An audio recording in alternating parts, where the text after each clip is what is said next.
Hey guys, tonight we journey into the heart of ancient Rome, not to witness its triumphs or politics, but to explore something darker, stranger. While Rome gave us roads, aqueducts, and legal systems, it also gave us some of the most absurd, theatrical, and downright disturbing punishments the ancient world ever saw. So before you get comfortable, take a moment to like the video and subscribe, but only if you genuinely enjoy what I do here. And let me know in the comments where you're tuning in from and what time it is for you. It's always fascinating to see who's joining us from around the world. Now, dim the lights, maybe turn on a fan for that soft background hum, and let's ease into tonight's journey together. Vestals buried alive, the high price of virginity. In ancient Rome, the Vestal virgins were the spiritual equivalent of national Wi-Fi. If they went down, everything went wrong. These women were handpicked before puberty to serve the goddess Vesta, keeper of the eternal flame. Their job? Keep that sacred fire burning, and more importantly, stay away from men. For 30 years. Now, breaking a vow of chastity in ancient Rome wasn't just frowned upon, it was treated like detonating a nuke in the middle of the Senate. If a Vestal was caught fooling around, the punishment was literally being buried alive. Yes, alive. Not metaphorically cancelled. Not sent to the naughty corner. Straight up entombed underground. Why buried and not, say, executed with a sword like a normal ancient crime? Simple. Romans believed you couldn't spill a Vestal's blood. It would offend the gods. So they found a delightful loophole. Dig a pit, lower her in with a flickering oil lamp, a little bread, and a pitcher of water. Because hey, hydration matters. And then seal her in. Voila, no blood, no mess, no divine tantrums. The poor girl would lie there in the dark, thinking about her life choices while Rome dusted off its hands and moved on. You'd think the guys she got caught with would suffer the same fate, but nah. They were usually whipped to death in public. Still brutal, just quicker. To be fair, becoming a Vestal was a big honor. You got front row seats at the games, travelled in fancy carriages, and even had the power to pardon condemned prisoners with a single word. But all of that came with one little catch. Mess up once, and you're sleeping underground, permanently. And yes, Rome took it that seriously.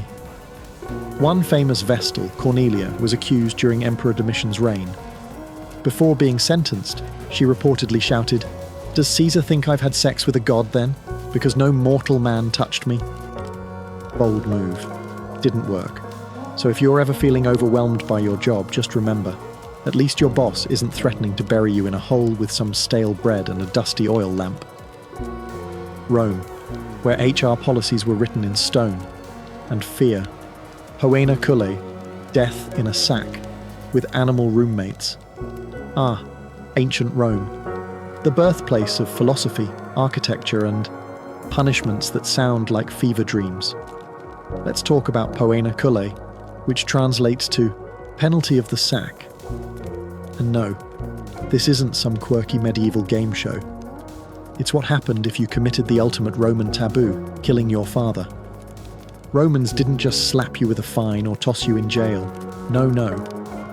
If you murdered dear old dad, they gave you the deluxe punishment package, starring you and 4 unfortunate animals.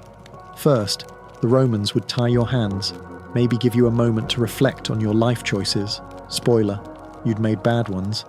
Then sew you into a large leather sack. Sounds cozy, right? But it gets better. Joining you in the sack were a dog, for loyalty you lacked, a monkey, because why not add chaos, a snake, to slither through your regrets, and a rooster, perhaps to announce your doom at sunrise. Then the sack, now bursting with bad decisions and animal rage, was hurled into a river, ideally a deep one. The result? A flailing, yelping, screeching, hissing blender of panic and poetic justice. No one really knows why these specific animals were chosen, but historians think it was symbolic. Dogs represented family, monkeys chaos, snakes deceit, and roosters vigilance. Basically, your sins made flesh and feathers. Can you imagine the moment inside that sack? You're being headbutted by a monkey while a snake coils around your leg, the dog's losing its mind, and the rooster thinks it's a Tuesday. If this sounds like the worst escape room ever, you're not far off. The punishment was rare, thankfully, but Rome revived it occasionally just to make a point, usually under emperors who loved the theatrical. It wasn't just about killing the criminal, it was about making a statement, and maybe traumatizing a few spectators while they were at it. So next time your dad makes a lame joke or forgets your birthday, just be glad you weren't born in Rome.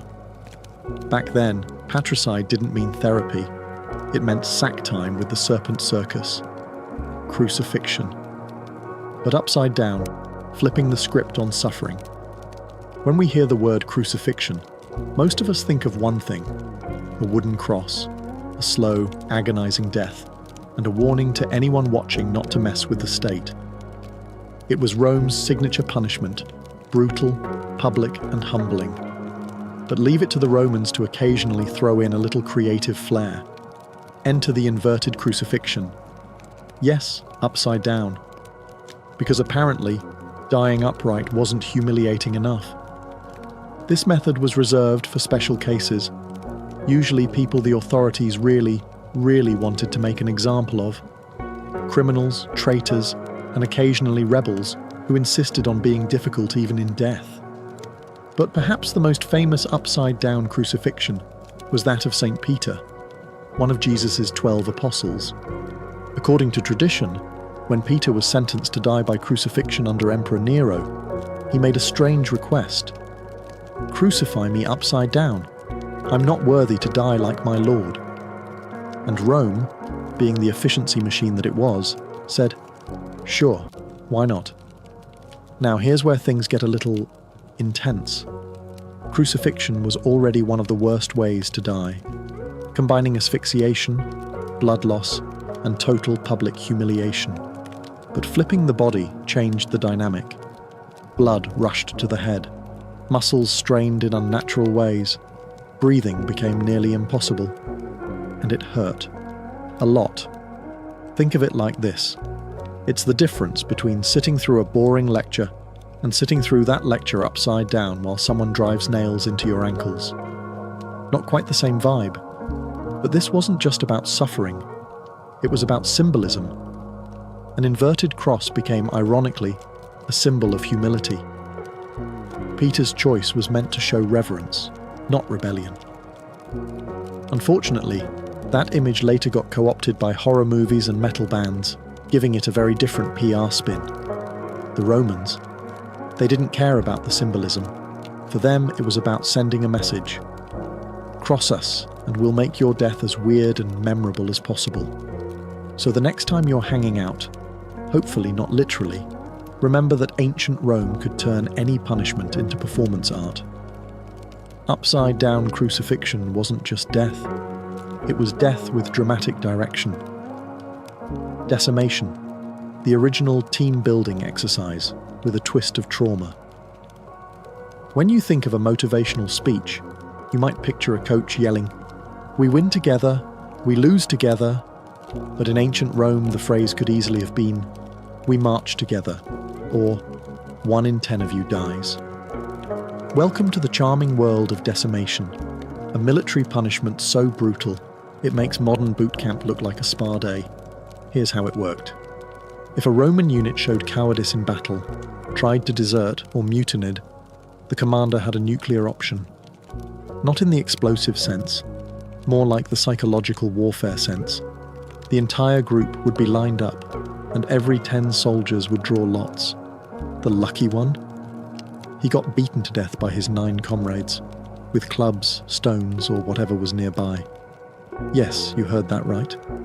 Not only did you face death, you also had to kill your buddy, the guy you probably just shared wine and bread with the night before, all to prove loyalty to Rome. It was like Survivor, Roman Legion edition, except nobody won immunity and everyone left traumatized. And don't assume they got a break afterward. The 9 survivors didn't get high fives and a long weekend. Nope. They were given barley instead of wheat for rations, a Roman way of saying, "We're disappointed in you," and forced to camp outside the fort's safety. The logic behind decimation was cold but effective. If you feared your own comrades more than the enemy, you'd think twice about running away. And oddly, it worked. Roman discipline was legendary, and decimation kept soldiers marching in line, even if they had to step over a few bodies to do it. One of the most infamous uses of decimation was by Crassus, the wealthy general who formed a triumvirate with Julius Caesar and Pompey. After a humiliating defeat in the Spartacus slave revolt, he decimated a disgraced unit. Because nothing says, "we're back on track," like a casual in-house massacre. So next time your boss says, "we need to boost team accountability," just be glad you're not living under Crassus. In Rome, failure wasn't just punished, it was distributed. The fork of heretics, a medieval neck workout. Nobody asked for. Let's say you lived in ancient Rome, or more accurately, the later Roman Empire, during those twilight centuries when things got weirder, darker, and way more obsessed with heresy. You spoke out against the church or challenged some sacred belief. Rome didn't just scold you, it gifted you an accessory you'd never forget, the fork of heretics. Picture this, a metal rod with two prongs at each end, one end pointed up under your chin, the other jammed right into your upper chest. A miniature trident sandwiching your neck. Sounds uncomfortable? Oh, we're just getting started. Once this lovely device was strapped on, you were forbidden to move your head. At all. Look down. Stabbed. Nod off. Stabbed. Try to whisper a heretical thought to the guy next to you. Stabbed by your own collar. It didn't draw blood, at least not at first. That was the genius. The fork wasn't meant to kill you, it was meant to exhaust you, mentally, physically, spiritually. You'd be left standing sometimes for days, straining every muscle just to avoid impaling yourself. It was like playing a game of Don't Move, where the prize was not slowly skewering your own throat. And while we call it the fork of heretics, it was also used on blasphemers, witches, suspected liars, and anyone who annoyed a bishop before breakfast.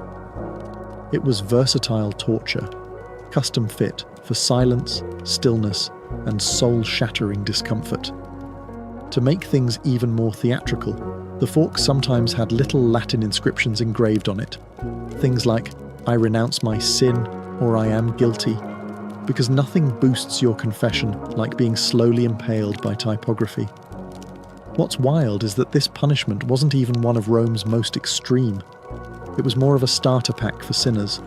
No blood, no public execution, just quiet suffering and internal panic.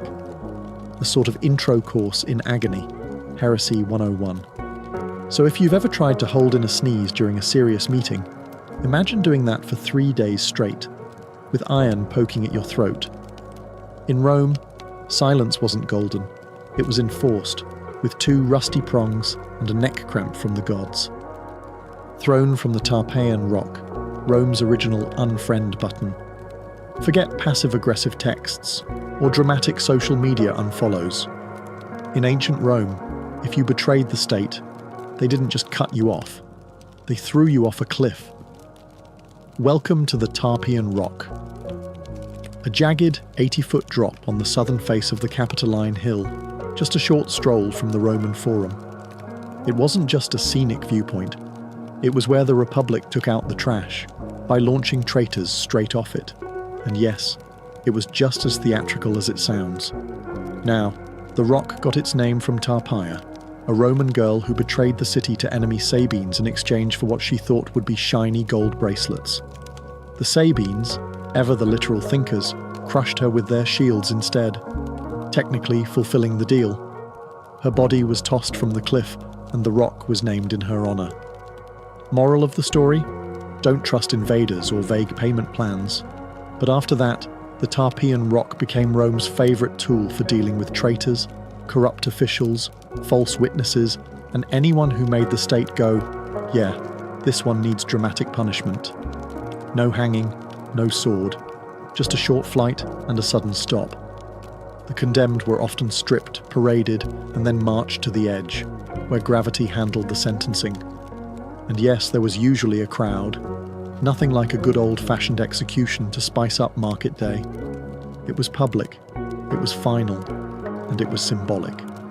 You weren't just dying, you were being removed from the city, physically and spiritually. The ultimate cancel culture, Rome edition. Interestingly, the rock sat just a stone's throw away from the Temple of Jupiter, which meant that if you lied to the gods or the state, your final moments included a front-row view of heaven. Briefly. Over time, more elaborate punishments came along. Lions, crucifixions, burning tunics. But the Tarpeian rock remained a classic, elegant in its simplicity, brutal in its message. So next time someone says, they really threw him under the bus, remind them, the Romans did it first. No wheels, just stone, and betrayal echoing through the hills. Damnatio ad bestias, death by lion, applause, optional. Welcome to the Colosseum. Stone, sweat, and 50,000 roaring fans. Ancient Rome's version of cable TV. Today's main event? Damnatio ad bestias, or as we'd call it, being fed to wild animals while everyone eats snacks.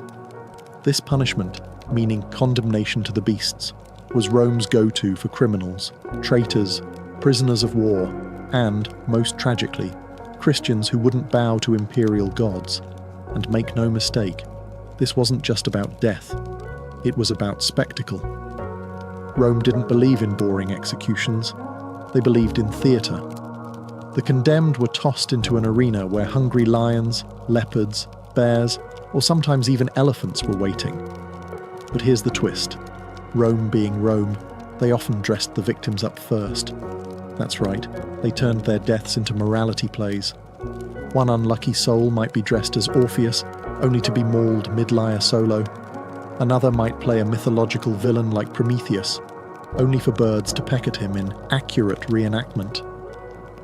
It was entertainment, justice, and religious propaganda, all rolled into one fur-covered disaster.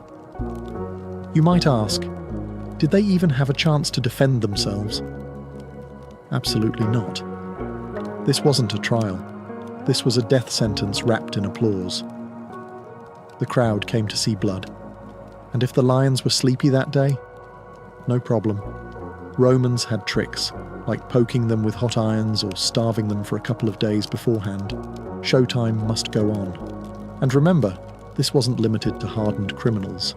You could end up in the arena for theft, political dissent, or even being on the wrong side of religious law. The only thing standing between you and lion lunch?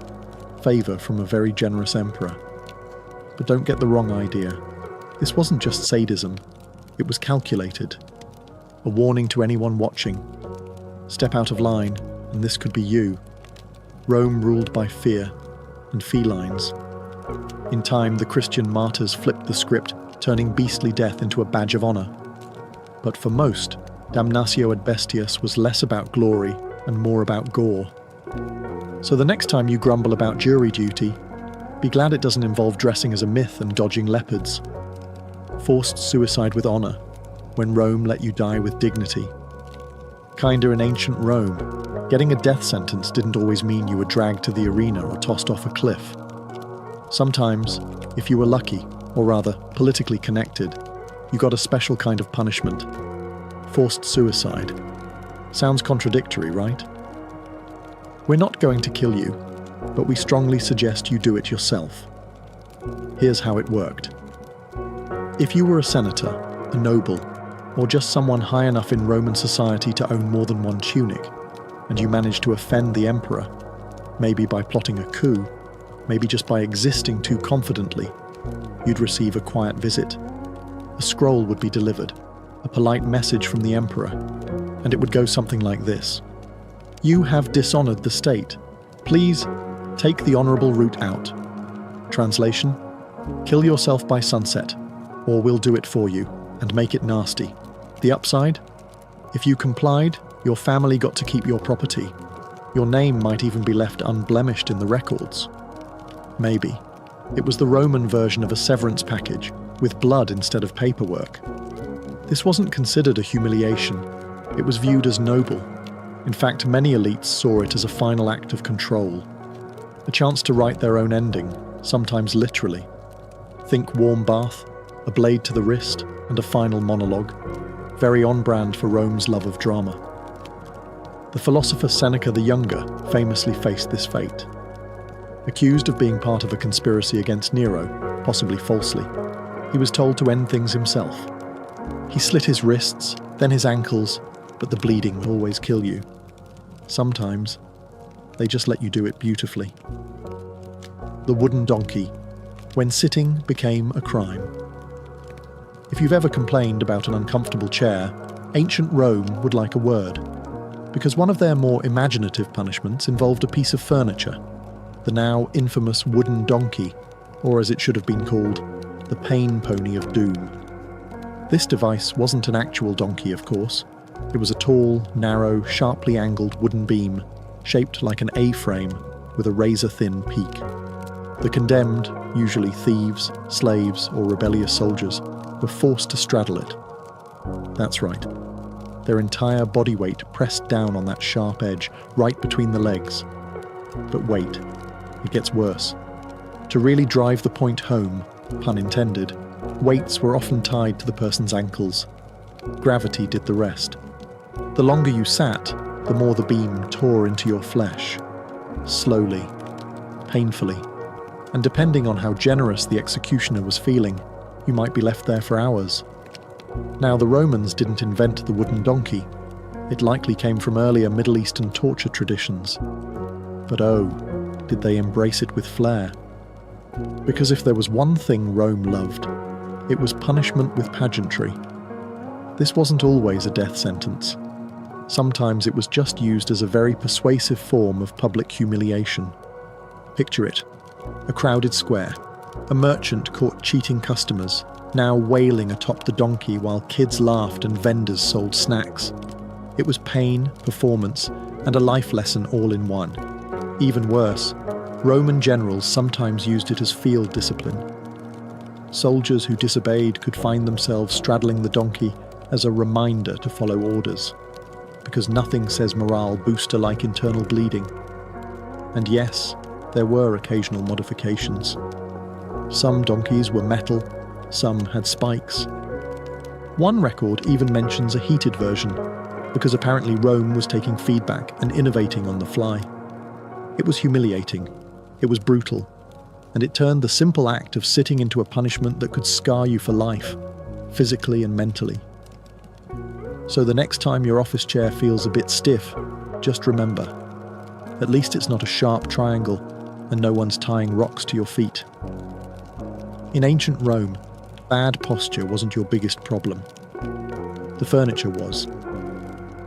Branding the face, when your mugshot was permanent. In a world without ID cards, background checks, or Google searches, ancient Rome had a simple solution for keeping track of criminals. Just burn it onto their face. Yes, we're talking about branding. Not the kind companies do with logos, but the kind where your actual forehead becomes a crime label. And if you were a thief, runaway slave, or repeat offender, congratulations, you now had a permanent facial feature that screamed, "Do not trust this guy." The branding was usually done with a heated metal rod, pressed into the skin with the gentle mercy of a blacksmith on a deadline. Letters like F for fur, thief, or C for calumnia, false accuser, were scorched onto your forehead or cheek. Think of it as the ancient Roman version of a one-star Yelp review, but on your skull. And this wasn't done in some private back room. Oh no. Branding was public, a spectacle, a lesson. The idea was humiliate the criminal and others will think twice. It wasn't just punishment, it was propaganda, sizzling straight into flesh. Now imagine living with that mark. Walking through the market, everyone knows. Trying to get a job? Good luck. Flirting with someone? Forget it. You weren't a person anymore. You were a walking crime scene. Runaway slaves were especially targeted.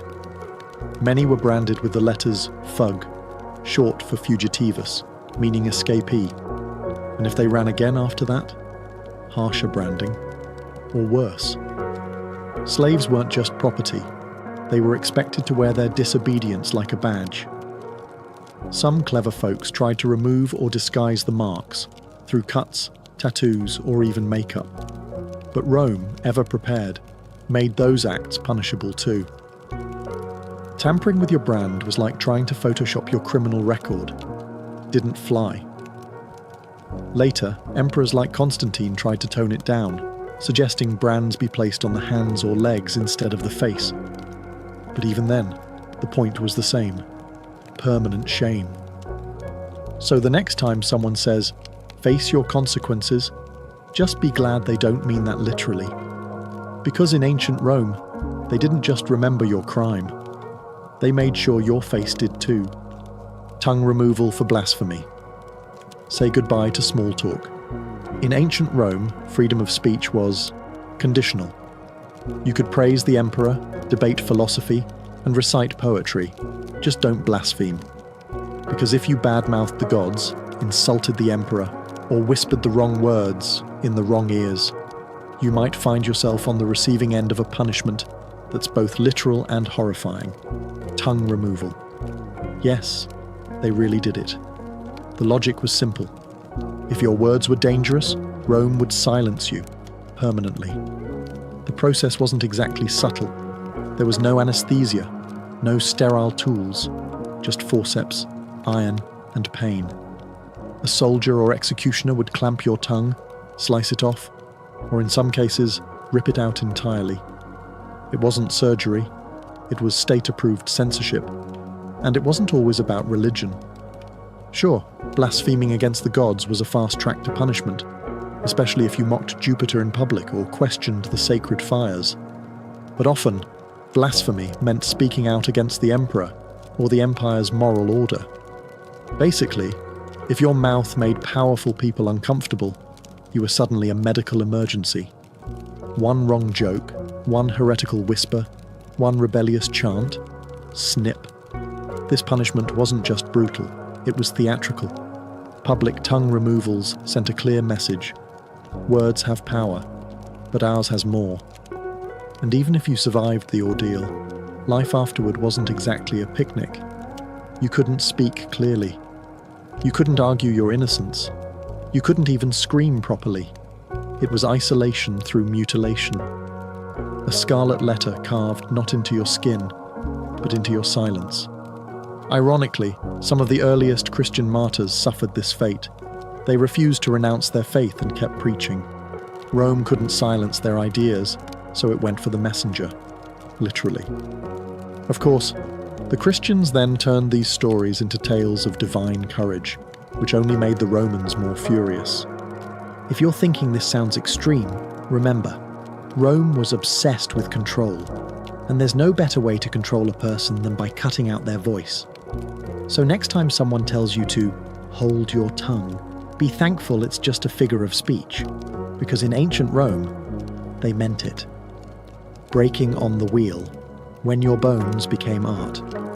If you thought the Romans were running out of creative ways to destroy a person, allow us to introduce the wheel, also known as the breaking wheel, or for those with a dramatic flair, the Catherine wheel, named later in medieval times. It was less an execution and more a macabre sculpture session using the human body as raw material. Here's how it worked. First, the condemned was tied to a large wooden wheel, arms and legs spread, like a grisly human starfish. Then, an executioner armed with a heavy iron bar would begin the real work, smashing the limbs, one by one, slowly, deliberately. The goal wasn't to kill right away. Oh no. The goal was to shatter the bones while keeping the victim alive, snap the arms, crush the thighs, twist the ankles so they no longer looked like ankles. The body would fold unnaturally, becoming a grotesque display of pain and precision. But the pièce de résistance, the broken body was then woven through the wheel's spokes, limbs bent and threaded like a nightmarish macrame project. Sometimes the wheel was hoisted up on a pole, like a flag of warning. Other times, it was left to spin gently in the wind, because why not add ambiance? This wasn't just about punishment, it was public messaging. breaking on the wheel was used for crimes considered especially vile, like murder, treason, or highway robbery. It said to the crowd, "This is what happens when you step too far out of line. And you didn't just die. You decayed in full view. Survivors? Rare. But here's the twisted twist. If someone did survive the ordeal, say they were still breathing after a day or two, they were sometimes shown mercy with a final blow to the chest or neck. Sometimes. As horrifying as this sounds, the punishment outlived Rome. Medieval Europe loved it so much they turned it into an art form, adding spikes, fires, and dramatic scripts. Rome had simply set the stage. So next time you think your commute is rough, remember, at least you're not strapped to a wooden wheel, becoming the centerpiece of a public bone gallery. In Rome, justice wasn't blind. It was bold, brutal, and built for maximum exposure. Execution by hot ash, death by the grainy slow burn. When it came to killing creatively, ancient Rome always had something simmering. Literally, enter one of its lesser-known but deeply disturbing punishments, execution by hot ash. It's not as famous as crucifixion or the lions, but it might just be one of the slowest and most psychologically terrifying ways to die ever devised. No swords, no bloodshed, no quick release, just ashes. Heated, suffocating, and endless. This gruesome method is credited, unsurprisingly, to Emperor Nero, a man who treated executions like performance art. In one recorded instance, Nero had an enemy buried up to the neck in a pit. So far, classic Rome. But instead of beheading or stoning him, Nero added a twist. A funnel was inserted into the man's mouth, and hot ash was slowly poured in. Not boiling water, not fire, ash. At first glance it seems harmless. Ashes are soft, right? But here's where the genius horror kicks in. The ash is scorching. It clogs the throat, sears the lungs, and suffocates from within. It doesn't kill fast. It chokes. Slowly, gradually. You feel every moment, every breath turning to fire, every swallow becoming your last. And as the ash settles, you're not bleeding. You're not burned on the outside. But inside, everything is failing. It's death by dust. Death by suffocation dressed as silence. Why ash, though? Because it was humiliating, undignified. Ashes were the remnants of destruction, used to clean filth, wipe away traces of things burned. To die in ash was symbolic. It meant you were beneath notice, unworthy of steel or flame. You weren't even worth a dramatic death, just the slow grind of what was left over. It's worth noting this punishment wasn't common. It was reserved for those Nero really didn't like. People whose very existence he wanted erased quietly, yet with maximum psychological torment. And to the crowd, it didn't look like much. No blood, no screams, just a man in a hole and a trickle of grey dust. So the next time someone tells you, ashes to ashes, dust to dust, remember that in Nero's Rome, that wasn't just poetic. It was protocol. The tunica molesta, Rome's deadliest wardrobe malfunction. In ancient Rome, fashion didn't kill, unless you were wearing the tunica molesta, or as we might call it, the flammable death robe. Picture this. You're led into an arena or strapped to a stake, and instead of chains or ropes, the executioner approaches you with a tunic. Oh good, you think. At least they're giving me something to wear. Then you notice it's dripping, not with water, but with pitch, tar, and oil. This is the tunica molesta, literally annoying tunic, but more accurately, highly flammable nightmare onesie. It was a garment soaked in combustible material, fitted snugly, and then set on fire while you were still very much alive and inside it. This wasn't just a method of execution, it was a public performance. Most famously used under emperors like Nero, who turned executions into after-dinner entertainment. During his infamous garden parties, Nero would use the tunica molesta to light the grounds, human torches illuminating his twisted vision of Roman leisure. Who wore it? Arsonists, traitors, Christians, anyone deemed worthy of a particularly theatrical end. The flames clung to the body, melting skin, igniting hair and searing lungs. And there was no escape, no rolling to put it out. The tunic stuck to you. It burned with you. And because Rome loved a good mythological reference, they sometimes modelled it after Hercules' poisoned shirt, a garment that caused the hero unbearable agony before his death. Rome didn't just kill you, they made it poetic.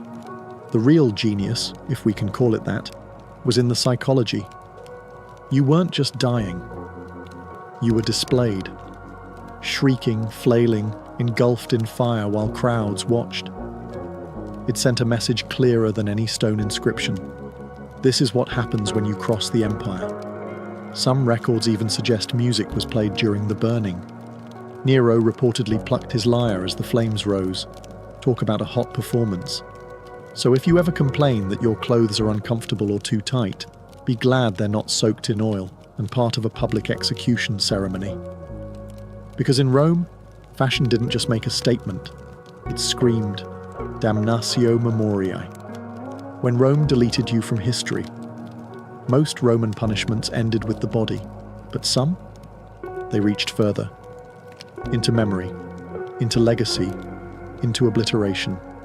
This is damnatio memoriae, the condemnation of memory, Rome's most haunting punishment of all. Because what's worse than death? Being forgotten on purpose.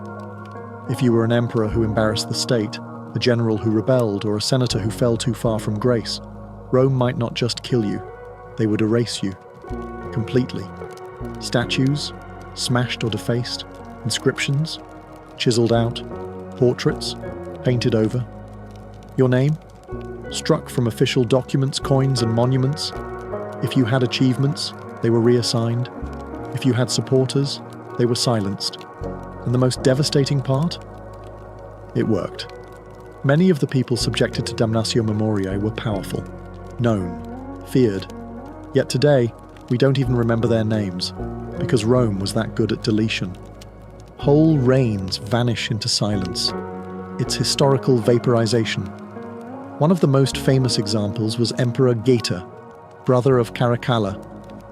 After Caracalla had him assassinated, in their own mother's arms no less, he didn't stop there. He ordered Geta's image removed from every mosaic, painting, and bust. Thousands of inscriptions were edited, his name scratched out by hand.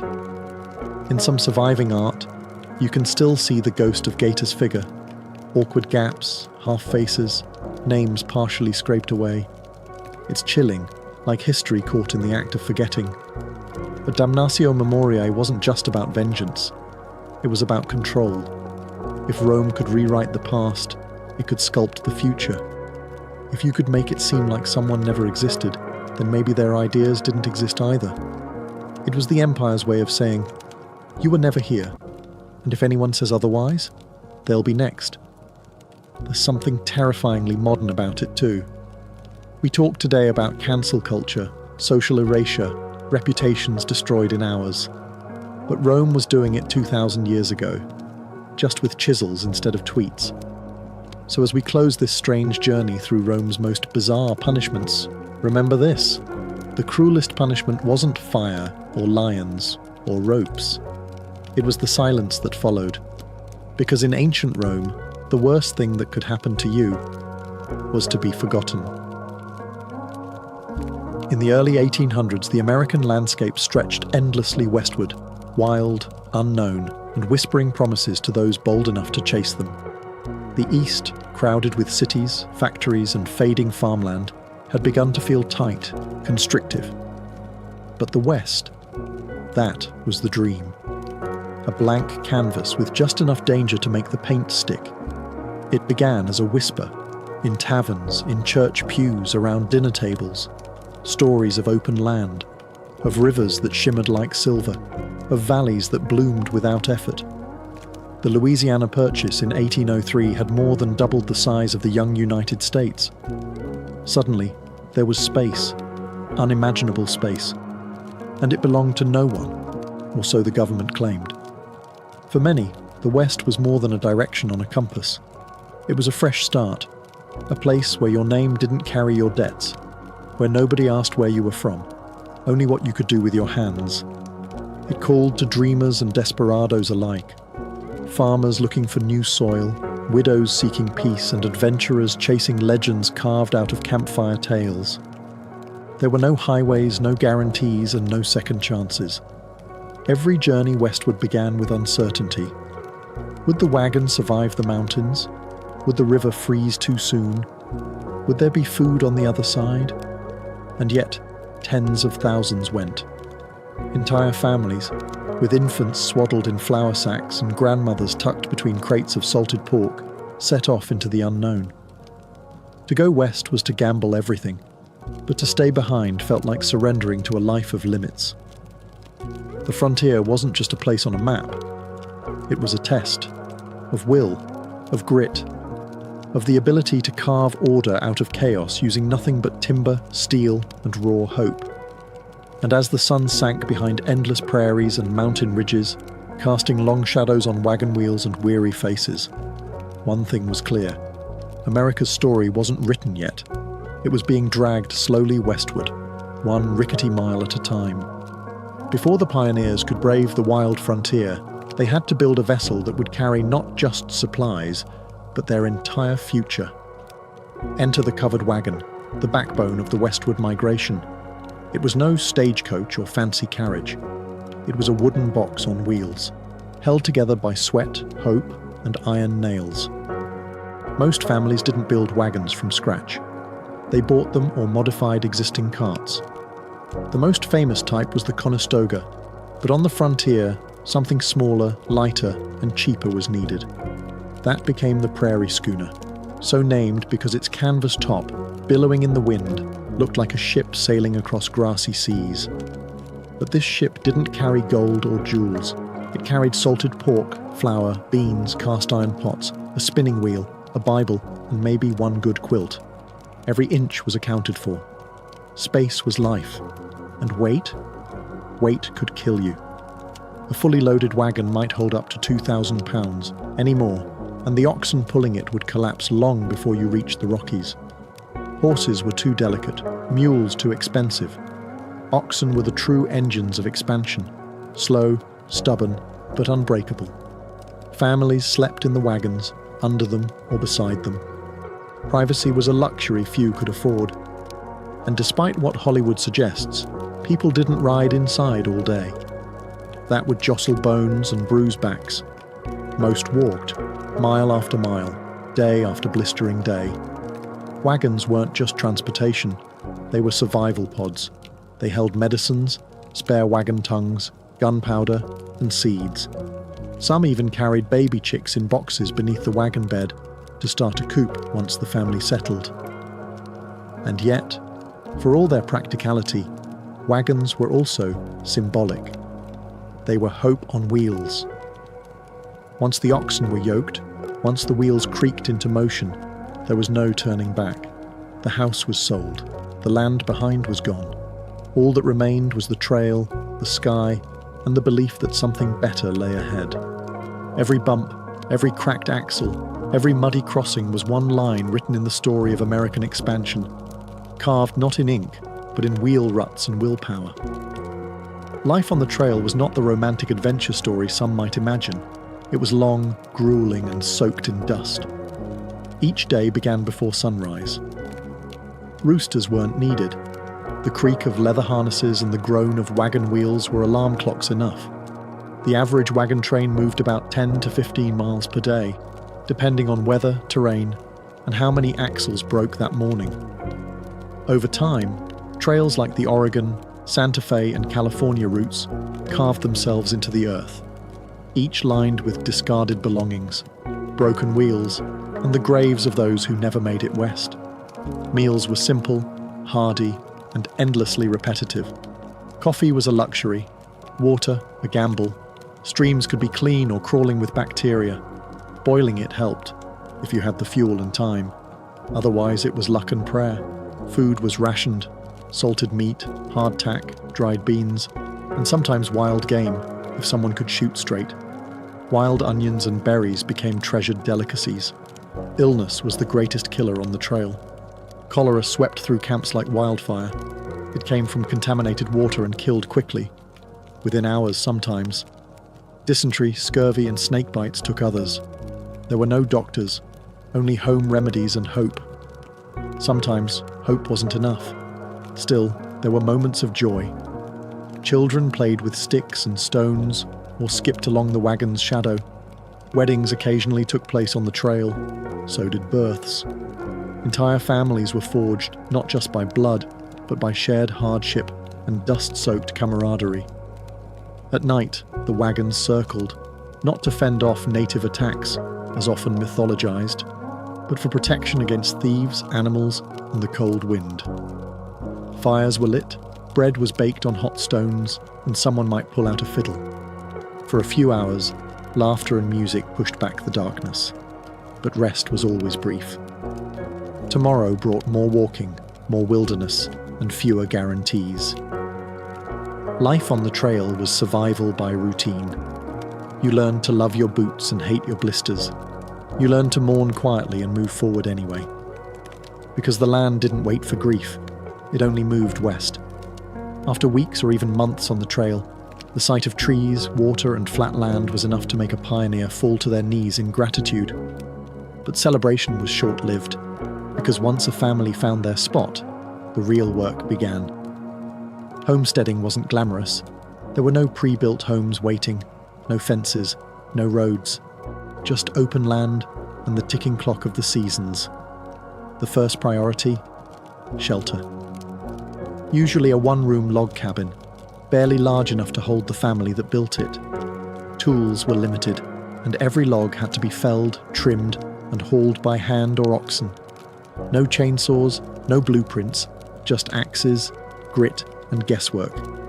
Most cabins had dirt floors, which turned to mud in the rain and froze solid in winter. Windows were often just holes covered with animal hide or greased paper to let in light while keeping out the worst of the cold. A chimney was luxury. Many cabins started with simple holes in the roof to vent smoke. You coughed a lot. Inside, the family slept on piles of straw, furs, or corn husks. Beds were made from rope strung across wooden frames. If you were lucky, the gaps between logs were sealed with mud and moss to keep out the wind. If you weren't, the wind came in anyway. And then came the first winter, the season that tested every soul. If the family hadn't stored enough firewood or food, the months ahead could mean starvation or frostbite. Snowstorms might trap them inside for days. Coyotes howled in the dark. Wolves circled. But still the frontier spirit endured. Families made candles from animal fat. Children learned to patch clothes and cook over open fires.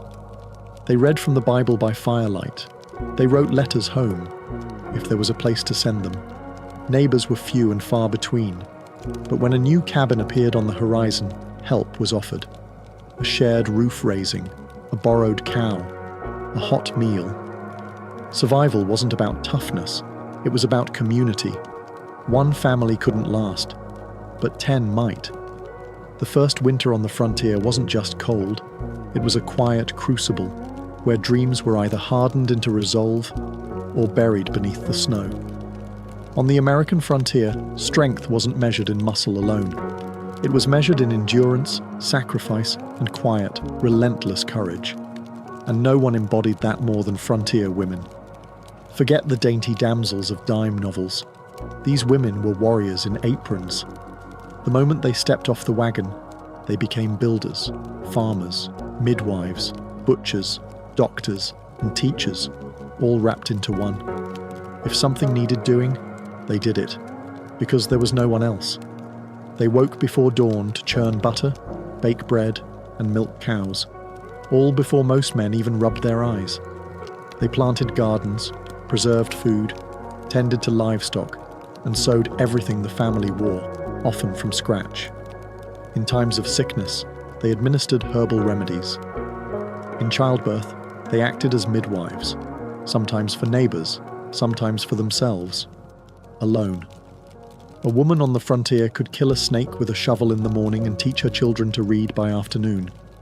She might lose a child to fever and still have dinner on the table by sundown. Guns were no stranger to their hands. If their husbands were away, or gone for good, women defended the homestead with whatever was available: rifles, axes, frying pans. There are stories of women fending off wolves, outlaws, and even raiders, all while holding a baby on one hip. Loneliness was the enemy too. For some, the nearest neighbour might be miles away. Letters took weeks, even months, to arrive. The silence could be deafening.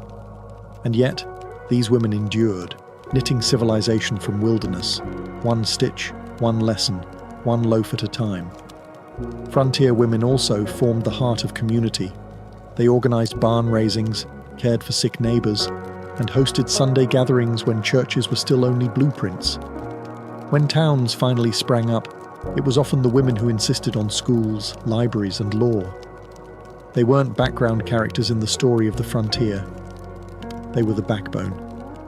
Uncelebrated, overworked, and often overlooked, yet impossible to forget once you knew their strength. So, the next time you picture the Wild West, don't just think of cowboys on horses. Think of a woman, hair pinned back, sleeves rolled up, shotgun by the door, and cornbread in the oven. For every wagon that rolled westward, for every cabin raised and field ploughed, there was already someone there. The American frontier wasn't empty. It was occupied by hundreds of indigenous nations who had called the land home for centuries, even millennia. From the Great Plains to the Pacific coast, the land was deeply woven with native life: hunting grounds, sacred sites, migration paths, rivers filled with meaning. But to the US government, and to most pioneers, this wasn't seen as home. It was seen as potential, and so began a long, painful unravelling of promises. The US government signed treaty after treaty with native tribes, agreements that promised peace, land rights, and resources. But almost every one of these treaties was broken. As settlers poured westward, tribes were pushed back, then pushed again. Sometimes it was with ink, sometimes with fire and bullets. Entire nations were forced onto reservations, often barren and far from ancestral homes. The Cherokee, Choctaw, Lakota, Comanche, and dozens more were made strangers on their own land. Some native groups tried diplomacy, others resisted. Armed conflicts erupted. The Black Hawk War, the Sand Creek Massacre, Little Bighorn. But even when native warriors won a battle, they lost the war. The government simply kept coming, with troops, with railroads, with settlers hungry for space and willing to claim it at any cost. It wasn't just a land grab. It was cultural erasure. Children were taken from families, sent to boarding schools where they were punished for speaking their languages. Sacred traditions were outlawed. Native identity was treated as something to be erased, civilized, or rewritten. And yet, through it all, indigenous peoples survived. Their languages were whispered in secret. Their songs were sung in defiance. Their stories passed down like living fire. The romantic image of the frontier often forgets this cost. But the truth remains. Westward expansion was not a triumph for all. For many, it was a slow, devastating march of loss. To understand the American frontier is to hold both truths at once: the resilience of pioneers and the tragedy of the people they displaced. Because history, like the land itself, holds more than one story. On the American frontier, law and order arrived late, and sometimes not at all. In many newly settled towns, there were no police, no courthouses, and no jails. Justice was less about due process and more about who had the loudest voice, the fastest draw, or the biggest gang behind them. In short, the law on the frontier wore many faces, and not all of them were good guys. At first, it was the vigilantes who stepped in. Citizens' committees would form when a crime was committed. A horse stolen, a shop robbed, or worse. They held makeshift trials in saloons or under trees. And if guilt was assumed, punishment came fast. A bullet, a rope, or being run out of town with a warning and a bruised ego. Eventually, the towns grew, and with them came lawmen, sheriffs, marshals, and deputies. Names like Wyatt Earp, Bat Masterson, and Wild Bill Hickok became legend. Some were brave, some were crooked. Most were a little of both. With a tin badge and a revolver, they were the thin line between chaos and order. But just as quickly as lawmen arrived, so did the outlaws. The frontier was a magnet for drifters, deserters, gamblers, and gunslingers looking to vanish into the dust. Men like Billy the Kid, Jesse James, and Butch Cassidy didn't just rob banks and trains. They captured imaginations. Newspapers turned them into folk heroes, even as they left trails of bodies and broken safes behind. Frontier justice was unpredictable. A man could be hanged for stealing a horse, or walk free after a murder if the jury liked his story better. Bribes worked. So did threats.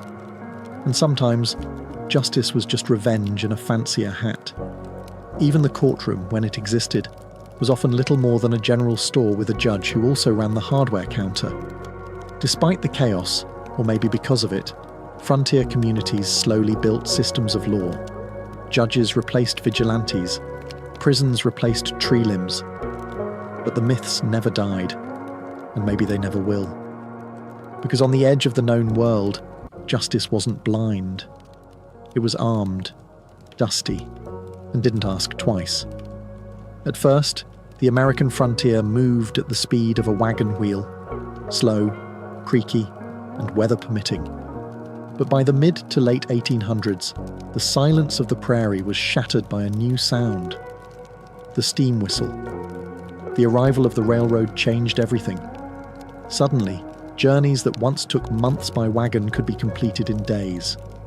The Transcontinental Railroad, completed in 1869, connected east to west in a steel embrace that transformed the frontier from wilderness into a corridor of commerce. Settlers flooded in. Towns popped up overnight beside new depots, and goods, everything from stoves to sewing needles, arrived by train, no longer hoarded or handmade.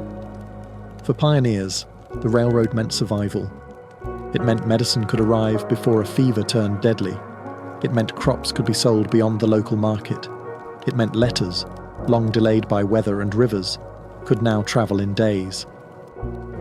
The frontier became less of a gamble and more of a calculated risk. But the railroad didn't come alone. Alongside it ran the telegraph wire, thin, humming strands of copper that stitched the country together with dots and dashes. The telegraph gave the frontier something it had never had before: instant communication. A rancher in Wyoming could get news of a presidential election within minutes. A sheriff could call for help from 100 miles away. Isolation, the great fear of the early pioneer, was dying, one beep at a time. The impact was huge. Economies expanded. Government reached farther. Law enforcement got faster. But not everyone welcomed it. Indigenous tribes saw railroads and telegraph poles as intrusions. Signals that the land they once roamed freely was now bound by wires and owned in sections. Some fought back, sabotaging lines, derailing trains, delaying the inevitable. Yet progress rolled on. The iron horse was unstoppable. Towns that the railroad skipped were left to wither. Others boomed, becoming cities almost overnight. The wilderness was shrinking, mile by mile, rail by rail. And while the frontier spirit didn't disappear, it was no longer isolated. It was plugged in, connected, and commercialized. The frontier was still wild, but now it ran on steam and signals. By the end of the 19th century, something profound had changed. The line that once separated wilderness from settlement, the famed frontier line, had blurred, faded, and finally disappeared. In 1890, the US Census Bureau officially declared, "There can hardly be said to be a frontier line." In other words, the American frontier was closed. The great push westward was over. The forests had been cleared. The railroads linked coast to coast. The buffalo were nearly gone. Tribes were confined to reservations. The land, once vast and mysterious, had been measured, mapped, and sold by the acre. But what did that mean? For some, it meant victory. The dream had been realized, a continent tamed, a nation stretched from sea to sea. For others, especially native peoples and displaced communities, it meant erasure, loss, and a bitter silence where homelands had once been. Yet the end of the frontier wasn't just about geography, it was about identity. The rugged individualism, the myth of the lone pioneer, the campfire stories of heroism and hardship, these didn't vanish. They became legend. Writers like Frederick Jackson Turner argued that the frontier had shaped the very soul of America, its democracy, its grit, its restlessness. The frontier taught Americans to adapt, to survive, to rely on themselves and their neighbors. It gave birth to the cowboy, the log cabin president, the gold rush prospector, all icons woven into the fabric of national myth. But the reality was messier. The frontier was sweat, dirt, disease, and death. It was brave and brutal, hopeful and unjust. It was full of contradictions, and its legacy remains a reflection of that tension. Today the frontier lives on, not in geography, but in spirit, in the idea that pushing into the unknown, whether it's land, science, or space, defines what it means to be American.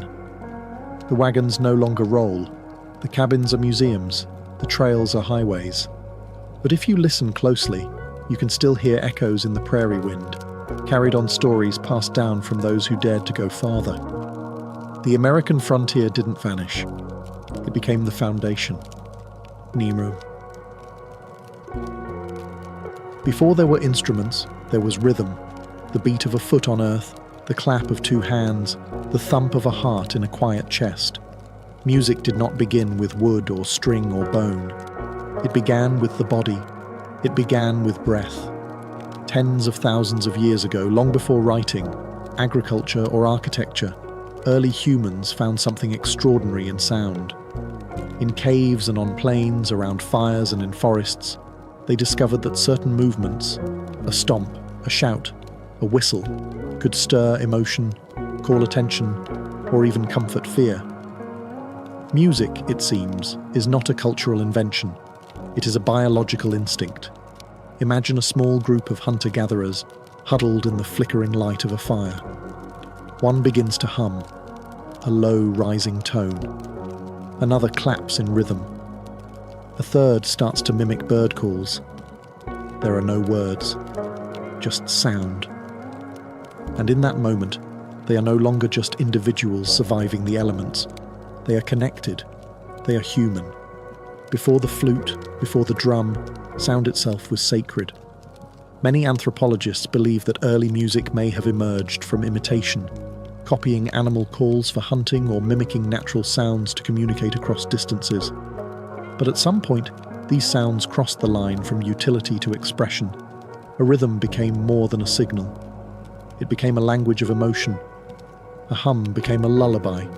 A scream became a song. There's a theory that music came before language, or at least alongside it, that before we spoke, we sang. Infants even today respond more instinctively to tone and melody than to speech. Something about pitch, rhythm, and vibration is hardwired into us. We didn't just invent music, we remembered it. And perhaps most beautifully, these first sounds weren't reserved for the elite or the gifted. They were universal, a shared experience of early humans across continents. Music was made in Africa, Asia, Europe. Anywhere there were voices and hands and something to strike or shake. Before the first flute was carved from bone, before strings were stretched and drums were skinned, humans already knew. Sound could move the soul. And that was just the beginning. In the chill of Ice Age Europe, where mammoths roamed and glaciers carved the land, a quiet revolution took place, not in tools or fire, but in sound. Somewhere in a cave, an early human picked up a hollow bird bone, bored a few holes into it, and blew. Out came a tone. Pure, haunting, intentional. This was no accident. This was the birth of the musical instrument.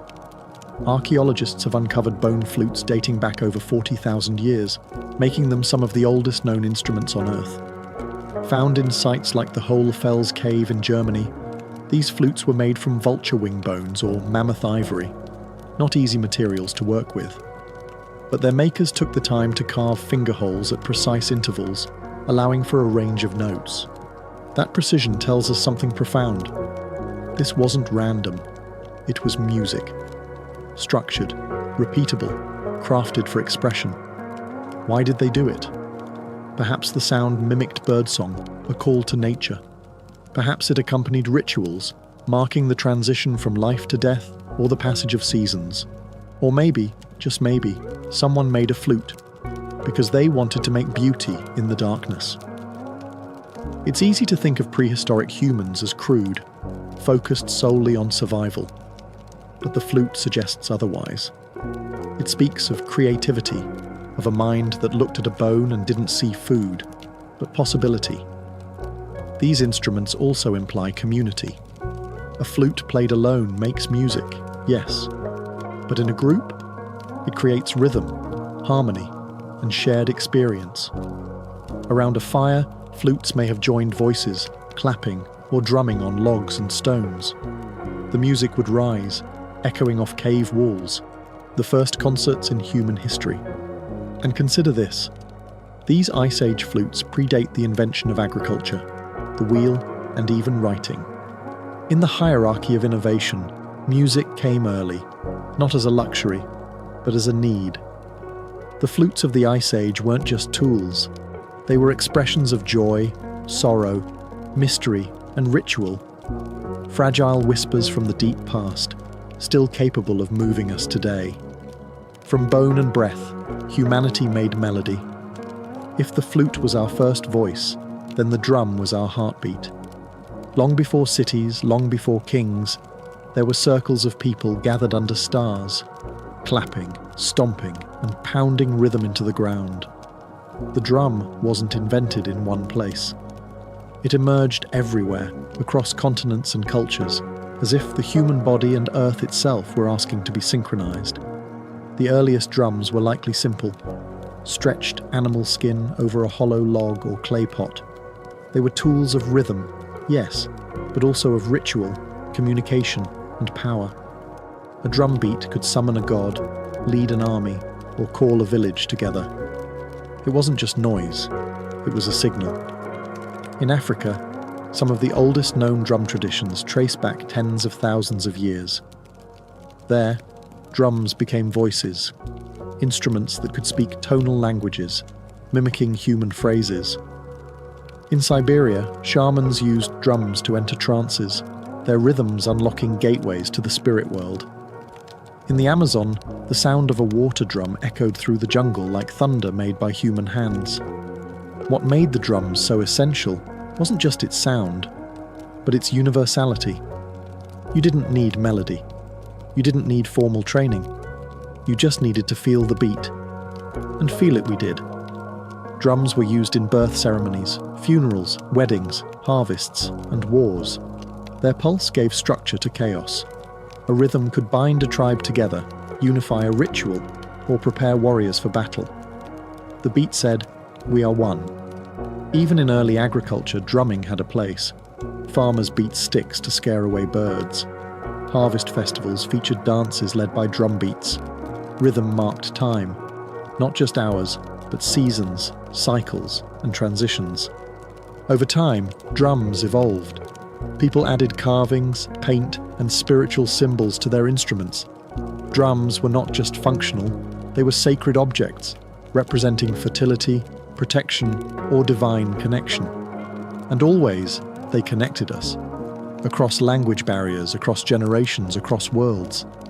In a world before clocks, electricity, or writing, rhythm was how we counted, and how we felt. Drums brought sound to life. They made time tangible. And in their pounding, we found not just music, we found meaning. As humanity moved from caves to cities, music evolved from survival ritual into sophisticated art. Nowhere was this more evident than in ancient Mesopotamia, the cradle of civilization. where rivers carved kingdoms and writing was born. Here, music began to look elegant. Among the temples and ziggurats, we find some of the earliest depictions of stringed instruments, harps and lyres, drawn on tablets, carved into walls, and even buried with kings. These weren't bone flutes made in secret. They were crafted with care, adorned with gold, silver, and lapis lazuli, their curves as graceful as their sound. The harp, in particular, became a symbol of refinement, religion, and royalty. Just an instrument, but a myth in wood and string. These early harps didn't have frets or fingerboards. Strings were plucked by hand, and each tone was fixed. But what they lacked in flexibility, they made up for in atmosphere. A Mesopotamian harp didn't shout like a drum, it whispered. Its notes hung in the air like incense, sacred, dreamlike. In these cities, music became organized. Musicians were trained. Scales and intervals were recorded in cuneiform. The harp was used in ceremonies, storytelling, and even astronomy, as scholars mapped the stars and matched them to harmonies, believing the heavens themselves sang in celestial intervals. The presence of harps in Mesopotamian burial sites tells us something profound. Music was believed to follow the soul beyond death. It wasn't just entertainment. It was spiritual architecture, building bridges between worlds. And unlike the thunder of drums or the primal howl of flutes, harps brought a new quality to music. Intimacy. Soft, thoughtful, deliberate. For the first time, perhaps, sound was not just for the gods or the tribe. It was for reflection. With a stretched string and a wooden frame, Mesopotamians gave voice to silence. And from that silence, the first melodies of civilization were born. In ancient Egypt, music wasn't just an art, it was a divine language. The Egyptians believed that music was a gift from the gods. According to myth, it was the goddess Bat, later merged with Hathor, the goddess of joy, fertility, and music, who first brought song into the world. And so, music became more than melody. It was ritual, identity, and spiritual architecture, resonating through temples, tombs, and marketplaces alike. Unlike the primal flutes of prehistory or the ceremonial harps of Mesopotamia, Egyptian music blended ritual precision with everyday life. Workers sang to keep rhythm as they built pyramids. Fishermen sang to the Nile. Priests performed hymns during sacred rites. Women played frame drums and rattles during childbirth and funerals, moments of beginning and end. The most iconic Egyptian instruments were harps, lutes, lyres, sistrums, and flutes. Harps evolved from simple angular shapes to large, curved, decorative pieces with long, arched necks, symbols of status as much as sound. Some had up to 22 strings, crafted with such elegance that they appear in tomb paintings, still vivid 3,000 years later. The sistrum, however, held a unique place. A type of rattle with metal rods that jingled when shaken, it was closely associated with goddess worship, especially that of Hathor and Isis. The sound wasn't meant for amusement. It was meant to awaken the divine, to shake off evil, and to protect the soul during ceremonies. Musicians in Egypt weren't always commoners. Some were priests or priestesses, serving in temples through music. Others were court musicians, entertaining pharaohs and foreign dignitaries with songs praising gods, kings, and legacy. Music also bridged worlds. In funerals, songs and chants guided the soul through the underworld. Tombs of the wealthy often included lyrics, and even illustrations, of instruments and musicians, as if to ensure the departed would be accompanied by sound in the afterlife. For ancient Egyptians, music was eternal. It honored the gods, unified the people, and reminded them of cosmic order. Ma'at. Rhythm wasn't chaos. It was the heartbeat of the universe. In Egypt, to make music was to echo the sacred. To the ancient Greeks, music wasn't just an art form. It was a science of the soul and of the universe itself. While other civilizations used music in ritual and celebration, the Greeks asked a deeper question. Why does sound move us? And their answer was found not just in poetry or philosophy, but in mathematics. Enter Pythagoras, the philosopher best known today for his triangle, but who also played a monumental role in the origins of music theory. According to legend, Pythagoras passed a blacksmith's shop and noticed something strange. The sound of hammer strikes changed depending on the size and weight of the hammers. This inspired an experiment with strings. He discovered that when a string was divided in simple ratios, like 1.2 or 2.3, it produced consonant, harmonious tones. This revelation birthed the idea of the harmony of the spheres, the belief that the cosmos itself operated on mathematical ratios, and that music was an echo of universal order. Every plucked string wasn't just a note, it was a mirror of the heavens. Greek instruments reflected this philosophy.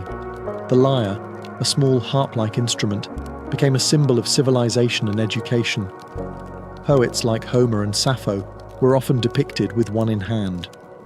The aulos, a double-reeded pipe, provided the wild, emotive contrast, played in dramas, rituals, and sometimes in war. Music in Greece was deeply tied to ethics and character. The philosopher Plato believed different musical modes could influence the soul, some inspiring courage, others promoting laziness or chaos. He advocated for strict musical education to shape ideal citizens. In his view, the wrong scale could be as dangerous as poor governance. But for the Greeks, music wasn't about entertainment alone. It was medicine. It was morality. It was mathematical perfection vibrating through flesh and air. They laid the foundations for music theory, notation systems, and acoustics.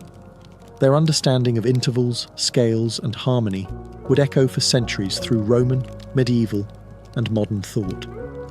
In Greece, music became more than sound. It became a bridge between reason and emotion, between numbers and beauty, a place where the soul could both calculate and soar. If Greece gave music its philosophy, Rome gave it volume. In the Roman world, music was about function, form, and force.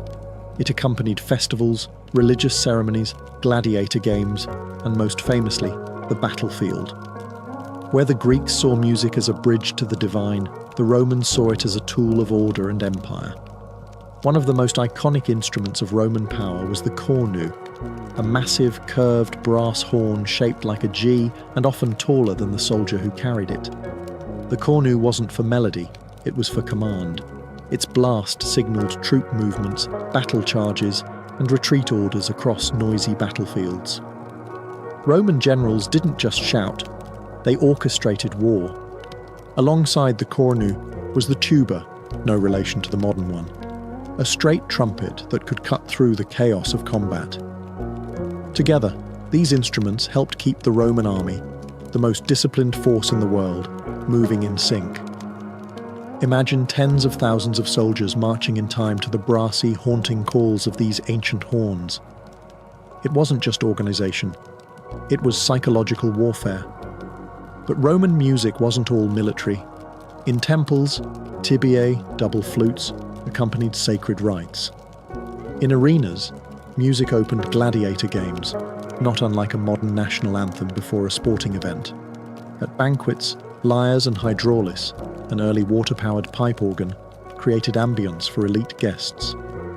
Music flowed through Roman daily life like wine, structured, performative, essential. They borrowed heavily from the Greeks, but reworked everything to fit their own ethos. Where Greece emphasized individual expression and introspection, Rome emphasized public spectacle and control. Music was entertainment and propaganda, and when Rome absorbed Egypt, Judea, Gaul, and beyond, it absorbed their sounds too. Roman music became a mosaic, blending African rhythms, Eastern melodies, and Mediterranean instruments into something vast and ever-evolving. Yet unlike Greek philosophers, Roman thinkers wrote little about the theory of music. They played it, used it, marched to it, but rarely analysed it. For Rome, sound was a means, not a mystery. In the end, Rome didn't refine music. It amplified it, until even the farthest provinces heard the beat of the empire's drums. While the West marched to the rhythms of empire, the East was exploring something else, the soul of sound. In ancient India, music was not merely an art form, it was a path to the divine. Rooted in the Vedas, some of the oldest sacred texts in existence, Indian music began as chant. The Samaveda, in particular, was a collection of hymns designed not just to be read, but sung. These chants followed intricate melodic patterns called saman, meant to elevate consciousness and harmonize the universe. As Indian civilization evolved, so did its instruments. The veena, an early stringed instrument, became associated with Saraswati, goddess of knowledge and the arts. The mridangam, a barrel-shaped drum, kept time during sacred performances. Every note, every rhythm was tied to ragas and talas, melodic and rhythmic frameworks that were believed to evoke specific emotions, times of day, even spiritual states. Music wasn't for entertainment. It was discipline, meditation, a way to balance inner energies and touch the eternal. Meanwhile, in ancient China, music was equally sacred, but also political. The legendary Emperor Shun, one of China's mythical 5 emperors, was said to have harmonized the empire through music. Chinese philosophy, especially Confucianism, held that proper music led to moral behavior and social order. The right notes created harmony not just in the soul, but in the state. Instruments were carefully designed to reflect cosmic balance. The guqin, a 7-stringed zither, was played in solitude by scholars and sages. Its soft, meditative tones, meant to reflect introspection and virtue. The sheng, a mouth-blown reed instrument, symbolized unity through its many pipes working as one. The bianzhong, a set of bronze bells, was used in royal courts to represent hierarchy and ritual structure. Chinese music was tuned to precise mathematical intervals that matched natural cycles, aligning humanity with the heavens. In both India and China, music was not separate from life. It was life, a mirror of the cosmos, a code of discipline, a sacred pulse. While Rome used music to conquer, the East used it to commune, with the divine, with nature, with the self. From the thrum of bone flutes in Ice Age caves to the shimmering strings of Mesopotamia, from Egyptian sistrums that summoned gods to Chinese zithers that calmed emperors. Music has always been more than entertainment. It is a language without borders, a force that predates empires and outlasts them. But why has music endured when so many other inventions have faded? Because music speaks directly to something we can't explain, the emotional center of our being. It comforts, warns, excites, unites, mourns. It's what a lullaby offers to a crying child, what a funeral drum says when words fall short, what a national anthem stirs before a battle or a game. Music is intuitive. A melody from the Andes can move someone in Africa. A drum beat from a Polynesian island might feel familiar to someone in Scandinavia. It's not the notes we recognize, it's the feeling they carry. And music is flexible, it adapts, it absorbs. It survives colonization, migration, war, and revolution. Instruments cross oceans, songs change languages, scales evolve. But the core remains: rhythm, tone, expression. Across history, we've used music to define identity. Tribes, nations, religions, revolutions, all have had their songs. But we've also used it to transcend identity, to collaborate, to connect. Music doesn't require a shared tongue. It only requires ears and a heart that listens. Modern science now confirms what ancient wisdom intuited. Music alters brainwaves, reduces stress, and triggers memory. Alzheimer's patients, even when words vanish, remember melodies. Soldiers cope with trauma through sound. Babies respond to lullabies before they can speak. We've turned music into therapy, into protest, into worship, into business, into life. In a world fractured by language, belief, and geography, music remains a rare constant, a human signature that traces back to our earliest ancestors, blowing into bird bones and thumping rhythm into stone. No matter how far we advance, in AI, in space, in technology, music reminds us of our origins. It reminds us that we are not machines. We are feeling, thinking, dreaming beings. And as long as we live, we will keep making music.